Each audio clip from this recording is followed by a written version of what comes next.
বাংলার ভোজ নামের মধ্যেই কেমন নিজস্ব একটা গন্ধ আছে। উৎসবের প্রবেশ মুখে চোখে পড়বে খাবার তৈরির নানা পণ্য, নিজ ভূমিতে উৎপাদিত সবজি ও ফল, কুমড়া, রোজেলা, বরবটি, লাউ, কলাসহ নানা জিনিস। আছে বাংলাদেশ সরকারের মৎস্য প্রমোশন সংস্থা বাংলাদেশ মৎস্য উন্নয়ন কর্পোরেশনের রেডি ফিশ। গত বছরের 23শে মার্চ আর কি এই প্রজেক্টটা উদ্বোধন করে। আমাদের গ্রাহকদের জন্য এটা ওপেন আছে, এটা আমাদের অনলাইন থেকেও নিতে পারবে। পাশাপাশি আমাদের নিজস্ব শপ আছে, আমাদের ফ্রিজার ভ্যান আছে 6টা, যেটা দিয়ে 16টি স্পটে মাছ বিক্রি হয়, এবং এর পাশাপাশি আমাদের কাঁচা মাছের সার্ভিসও আছে।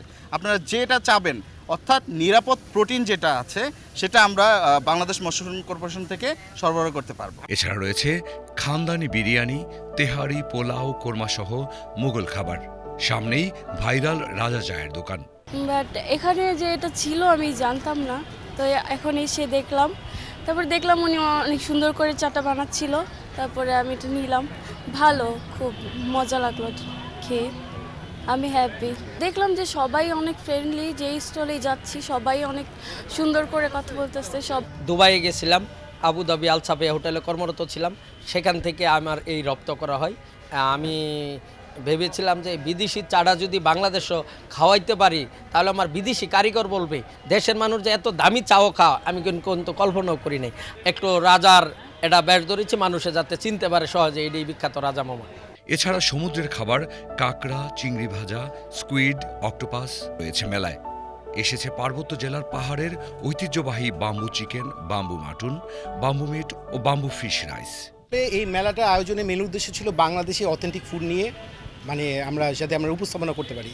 তো আমার মনে হয়েছে যে এই ফুডটা যদি আমরা এখানে নিয়ে আসতে পারি, ফুডটা যেহেতু আমাদের কালচারের একটা অংশ, so it will create impact, যে মানুষ আসলে অথেন্টিক এই খাবারগুলো যে আনছি, ওকে আমি রাঙ্গামাটি থেকে এই বাস থেকে শুরু করে সব কিছু আমরা রাঙ্গামাটি থেকে নিয়ে আসছি। কারণ এই ফুডগুলো হচ্ছে আমরা তো ছোটোবেলা থেকে খেয়ে অভ্যস্ত। আর আপনাদের যারা এই ঢাকা শহরে বা শহর অঞ্চলে যারা থাকে, সবাই তো রাঙ্গামাটি যাওয়ার সুযোগ পায় না। যার কারণে আমি চিন্তা করলাম এই খাবারটা যদি আমি ওই জায়গায় উপস্থাপন করি, তাহলে অনেকে টেস্ট করার সুযোগ পাবে, এই খাবারের সম্পর্কে ধারণা হবে।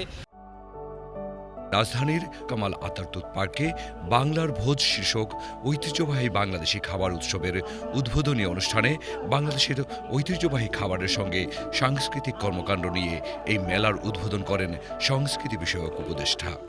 আপনারা এই ফেস্টিভ্যালটাকে বাইরে নিয়ে যান, মেক ইট ইন্টারন্যাশনাল। এটা নিউ ইয়র্কে করেন, এটা টরন্টোতে করেন, এটা লন্ডনে করেন, এটা সিডনিতে করেন, এটা দুবাইতে করেন। আমাদের সংস্কৃতি মন্ত্রণালয় আপনারা জানেন, এই আয়োজনটা বাইরে নিয়ে যাওয়ার ক্ষেত্রে আমরা হয়তো পুরোটা কন্ট্রিবিউট করতে পারবো না, কিন্তু আমরা আপনাদের পাশে থাকবো। আমরা চাই এটা বাইরে যাক।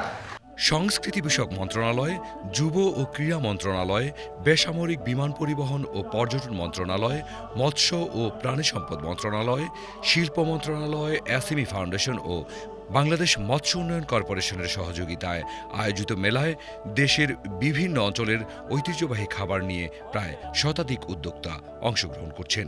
বাংলাদেশে তো অনেক ঐতিহ্যবাহী এবং বাহারি খাবার আছে, এবং এটা সারা বিশ্ববাসী এগুলো পছন্দ করে। তো আমরা মনে করি যে এই ধরনের উৎসব যদি হয়, এই ধরনের আয়োজন, তাহলে বাংলাদেশের খাবারের ব্র্যান্ডিং হবে এবং বিশ্বের মানুষ এই খাবারের প্রতি আকৃষ্ট হবে এবং পর্যটকরা আসবে এখানে আমাদের খাবারের স্বাদ গ্রহণ করার জন্য। খুব ভালো লাগছে এখানে এসে, এবং এরকম আয়োজন প্রতি বছর ব্যাপকভাবে আমাদের দেশে জনপ্রিয়তা পাক, আমি সেই শুভকামনা জানাই। এবং বাংলার খাবারগুলো দেশে নয়, বিদেশেও আত্মপ্রকাশ করুক, বিদেশের মাটিতেও যেন আমরা গর্ব ভরে বলতে পারি এটাই বাংলার ভোজ। নিজেদের দেশের কুজিনকে তারা রিপ্রেজেন্ট করেছে, ভ্যালিউ দিয়েছে।